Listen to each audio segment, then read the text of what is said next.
You just go ahead, do whatever you want to do. Tell me when it is we're ready. I'm ready. What's your favorite Marianne's ice cream flavor? I don't think I really have one. No? Probably licorice. Licorice. I would never order licorice. Is it good? Is it good? You want to talk about? Let's talk about tow boards. What do you think? When did you make when did you make your first tow board? Do you remember? Don't worry about it. You do your thing. No, here, I'm going to show you. What year is it? Let's see who sent it to me. That had to be Slattery.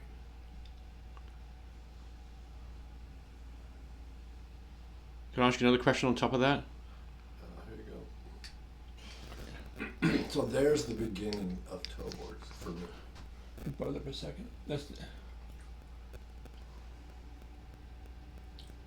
Okay, who's that? So that's Ian Boyd holding the board, and then Bennett Williams pushing the ski around. And then there's one other guy, Peter Trow. The three of them developed the tow board that I make now. Yeah. They developed it. That was 2001. What's the significant difference between a tow board and a surfboard?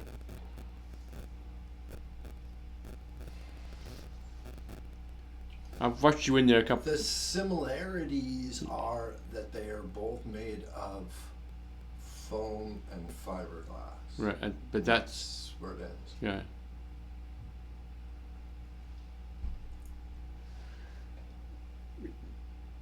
When you decided when you went to make a tow board, did you know what to do? What needed to change, or what? So first board was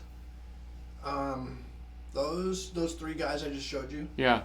They were windsurfers primarily. Yeah. Okay. And they were in Maui a lot. Yeah. And so they saw Rush Randall, and saw what Rush was on.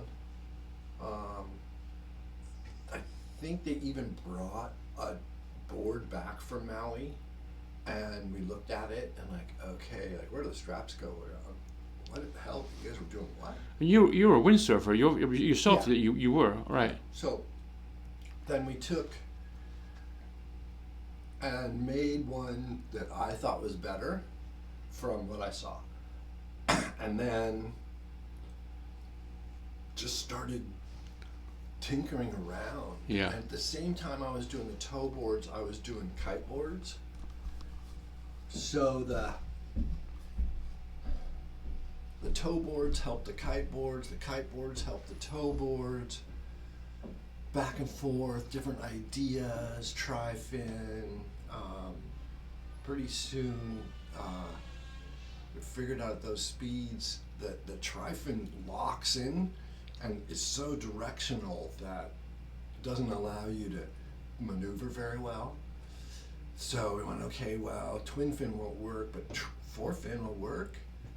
So we were doing four fins. This is 2 years before Nathan. Before what? Before Nathan Fletcher. Okay. Came to ride for me. That's why when Nathan walked in and said, I want a four fin, I was like, okay, yeah. Tow board? Well, he just wanted a four fin shortboard. Yeah. I was like, yeah, no problem. I'll just take technology we're already working with and put it onto the shortboard. It was easy. So the technology, is it for when you're holding the rope and get towed in, or is it after you let go of the rope and now you're on your own? Well, it's both. Okay. So if it's really, really big. Yeah, like the other day. So yeah, you let go of the rope way before it even starts to break.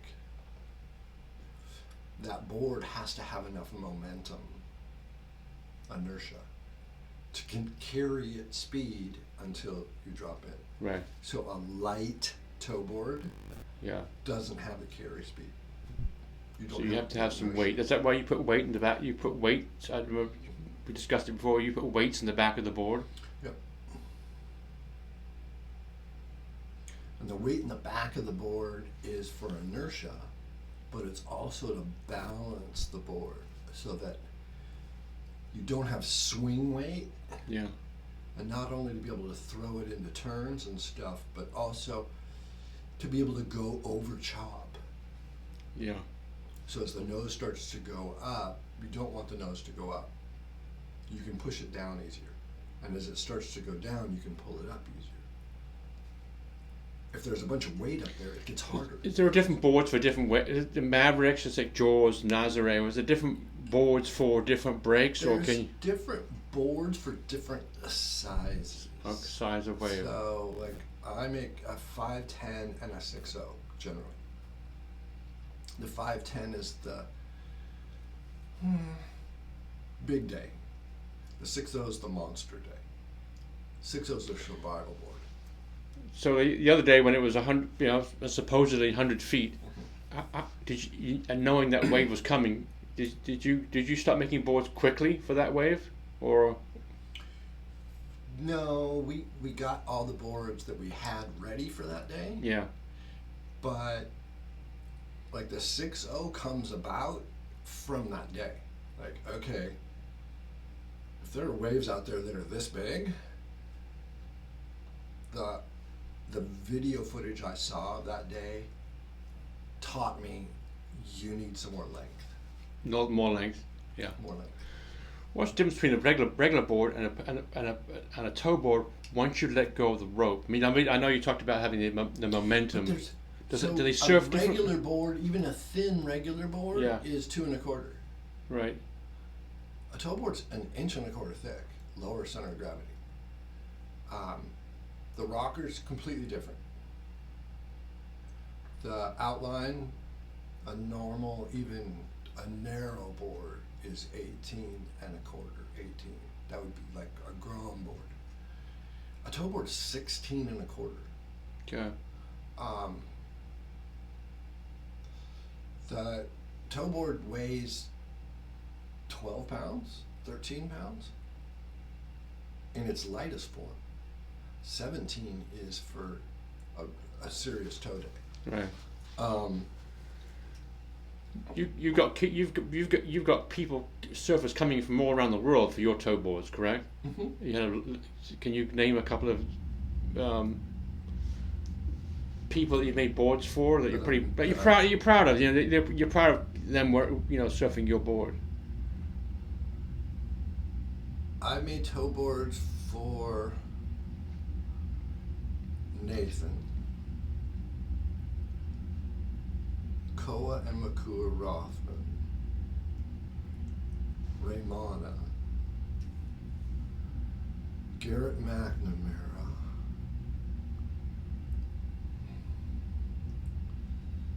Jamie Sterling, Jamie O'Brien, John Florence, Nathan Florence.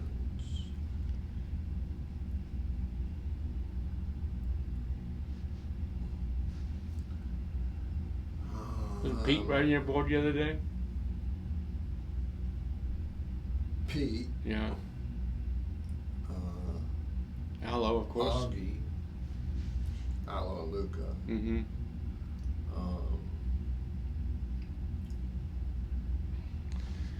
Do you? Tom Carroll. Ooh.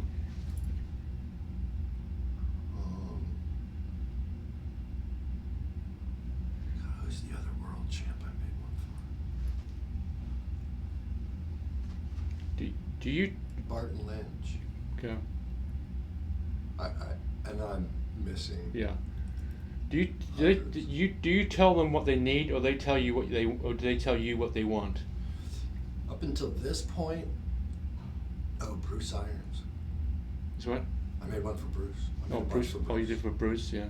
Up until this point, yeah, it's been one board. That's it. One board. 5'10". So one board fits all. 5'10", 16 1/4, inch and a quarter. Fits all. Fits all. Yeah. I made a few 5/8s. Jamie Sterling and Dean Morrison. And I didn't like the way those went that well, although Jamie Sterling just ordered one the other day. He wants a 5'8". You have the same board, but people have different stature. Like Pete's a pretty big guy, and Alo's of a smaller stature, right? But still, you say that 5'8" is the board for across the board. With speed comes pressure. Pressure where? With speed. Yeah, comes pressure. Pressure. So, at 35 miles an hour,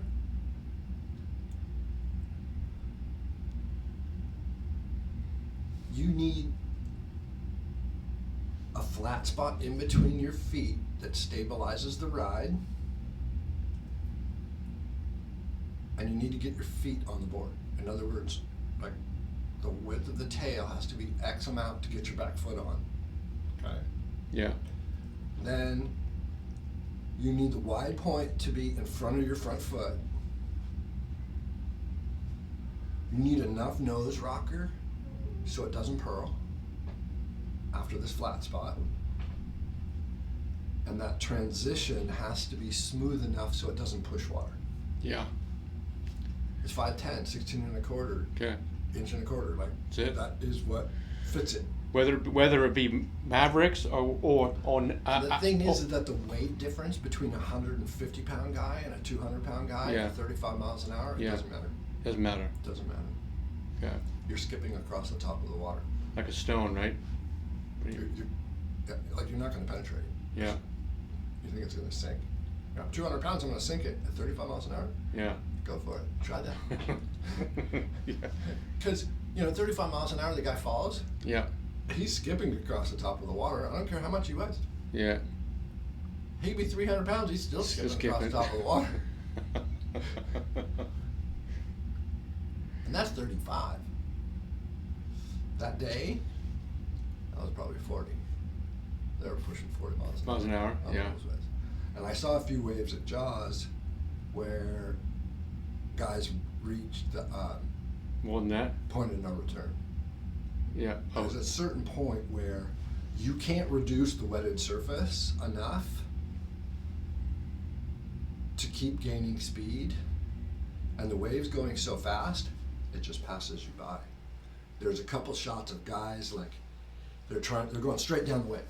It looked like they're going backwards almost. They're going backwards. Right. Until they got to the top of the wave, and then just went, Oh shit. Mm-hmm. And they're going so fast at the top of the wave, they just go airborne and fly off the back. And I'm like, okay, well, that's it. You can't go any faster. You can't ride a wave that big with, I don't know how you, I can't reduce wetted surface anymore. Yeah. And then how do you penetrate? If the guy's going 40, here's my problem. Which is like... He's going 40. He's going 40. Just listen to the problem. Yeah. Guy's going 40. Even a light offshore, it's 15 miles an hour. Yeah. That's a 55 mile an hour headwind you're trying to get through. So, like the guy who's actually going to be able to do it is going to be on like a water ski. Yeah. And then get himself into like a downhill racing ski guy position. Yeah. Right? Mm-hmm. To penetrate. Yeah. You can't do that though. It sounds really scary to me. It sounds horrific. Shit, this does. So like the 100 foot is kind of, I think it's limit. Yeah. I don't think you can go bigger. If You don't think so? Actually is out there, and like everybody's all talking about how, we're gonna ride bigger waves. Like, no, you're not. Because the speed you can't. You're going against physics now. Yeah. Yeah. Right.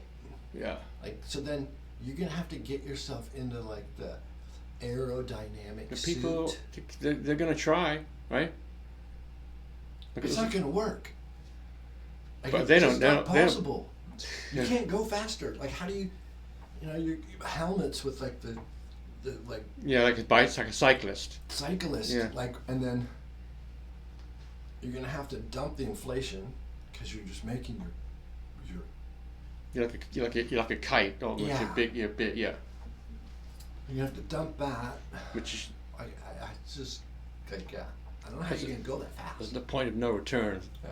So that's it. That's as big as we can go. I think it's as big as we can So go. the other day with Aloe was the biggest as we can go. I think so. And there was a couple, like Jaws had the problem of offshore more than Mavericks did. Yeah. But there was a bunch of guys who just, like, I can't get down. Yeah. Go. And their boards weren't very good. Yeah. And towing was big for a while. It started off pretty good, then it tapered off, right? Well, Nathan and God, what's his name? I can see his face. Shane Dorian and who's the redheaded stepchild? There's a whole group of guys who are like, we're gonna paddle, and they really poo-pooed towing. Right, they poo-pooed it. Yeah. Yeah. And they went and paddled a bunch of big waves. But then it got to be like the other day at Jaws. But you can't paddle. They had the paddle session going on in the morning, and 80% of the waves went through unridden, because there's no way you can paddle into that. Yeah. You just can't. No. As you said, physics won't let you. They've reached their limit Mm-hmm. at, like, 30-foot Hawaiian style. Yeah. So 60-foot face. That's kind of limit. Yeah. And you could get a little bigger if it's on a slight onshore wind, and you can get that chip in and blah blah blah. But that's kind of you're tapped out. So when these bigger swells come in, yeah, those waves are going to go unridden. Yeah. And yeah, in fact, like, I made Nathan all the boards to go paddle, and we figured out how to, like, there's a 12-footer upstairs. But I told him right out of the gate when he was like, no, we're going to paddle. I'm like, dude, I'd tow. I'd be towing all day. You're going to get 2 waves. That's it. And yeah, you're going to be Superman. But you could go out and get 50 waves and be, like, surfing them. What are you doing? Well, what do you want to do? Right. Yeah. He wanted to go old school, and I'm like, I'm behind you. Because the paddling boards were guns, right? They're 10, 12 feet long, right? I mean, the paddling surfboards are much longer, Yeah, usually 10 foot. 10 foot, right? Yeah. Yeah. I built a 12-footer. Yeah. Because Nathan's like, I want to do. And you got the towing board, which is 5 foot, Yeah. 8.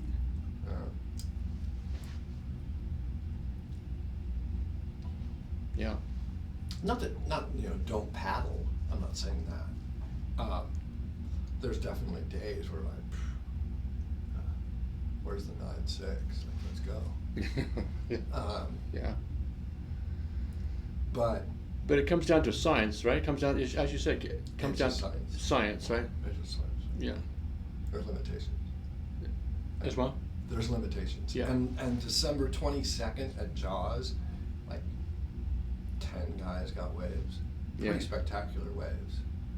But that was when it was at its best. And there was a bunch of waves that went unridden that if a tow team had been out, the biggest tube ride of all time would have happened, for sure. Because I was watching it the whole time live. And I was like, get out of the water, you guys. You guys are dreaming. You're not going to do this. Okay? Yeah. It's not going to happen. Somebody's going to Is that what you said in your head, or did you actually tell these people? Did you tell these guys? No, that's what I'm saying in my head. Yeah. Yeah. So you can get 2 waves, or you can get 52 waves. Yeah, but Which is what these guys didn't even get 2 waves. Maybe they got 1. Yeah. There was Willem Banks did get a really good one, and a couple other guys got good waves. But there was 10 waves ridden in the first 3 hours in the morning. Yeah. That was it. And 4 of them were successful. The guy made it to the bottom. Yeah. The other 6, the guy just got blown up, didn't make it. And there was and the surf was consistent. Like there was one wave after another. Yeah. And all they could take off on were the smaller inside ones. The set waves, they couldn't come close to those things. Right, you gotta get towed in. There's no way. Yeah. They're moving way too fast.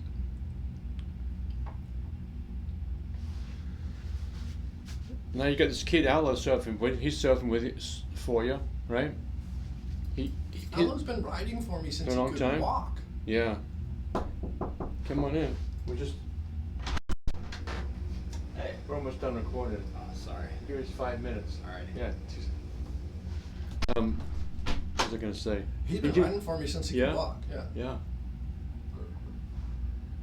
He was riding some other boards for a little while. He didn't like the limelight. He went to the limelight hit him hard, and then Yeah, he was not he's like, stoked. yeah. He did not like that.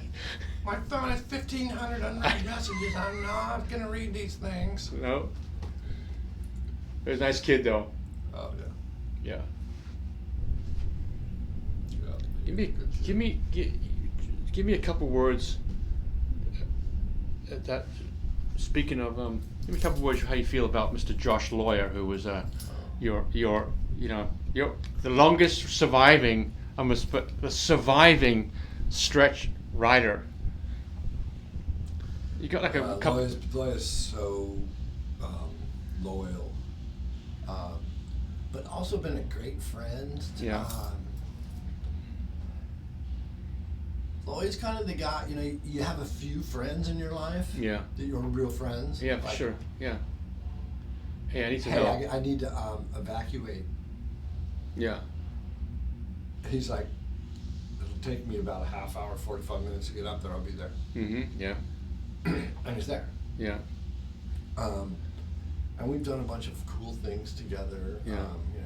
He worked for me up at the property for a while. Yeah. I taught him to run chainsaw and run tractor, and we had a good time. Is there one surfer in your mind that you would go pay to watch? Oh yeah. Who would that be? Bruce. Irons? Mm-hmm. Okay. Yeah, Bruce or Molkoy. Did you feel Molkoy at the harbor? What's that? I'd pay to see Molkoy at the harbor. Okay. And Bruce kind of anywhere, just put him on put him on a good board. Yeah. But like if I get to pick, I'll see Bruce. Yeah. Actually, I'll take either of them at the range. Yeah. Your handicap, did you feel that as became an advantage for you or disadvantage for you? My nephew is born with no arm from down here, and he's a professional soccer player. He's 17 years old, but he's not compared to you, but he's using his skill as an advantage. Did you use it? Has it been? How would things? What do you think would have been different had you not had that accident? Would you be here? Oh, it'd be totally different. But it had. Has it got? Anytime. You always hear about anybody who has died and come back, they have a different perspective on life. Right. And I've been dead twice. Yeah. So I have a different perspective on life. Well, the first time was with the windsurfing accident. When was the second time? In the hospital with pneumonia. Oh, okay. On the operating table. At that same time? Mm-hmm. Just slightly after. Yeah. So there, but like shaping wise, I think that the answer you're looking for is, with most shapers, they're shaping boards with the idea of, this is what I like to ride. I have a little bit of that in the back of my head. From memory. But I don't really get to, I have to go off just the basics of what I used to like. Like thin tails work really good. I always like a thin tail. But I have to listen to the customer more and more than most other shapers do. Because I don't have, as soon as you change, we went to the skate decks. Yeah. Well, that changes everything. Mm-hmm. So now I don't know anything about it. Right. So I got to really listen to what Nathan tells me, or some of the other people who give me good feedback. Yeah. So, you know, and some people who listen to this will probably laugh because they think I don't listen. No, you listen. But it makes me have to listen. Yeah. And the people who think I don't listen are the Well, ones who we don't have any input into what it is that I'm doing. So Right. I'm not listening. Well, I always say we were given 2 ears and 1 mouth, right? That's what we were given, because it's more important to listen than it is to talk. Mm-hmm. Thank you for your time today. You're welcome.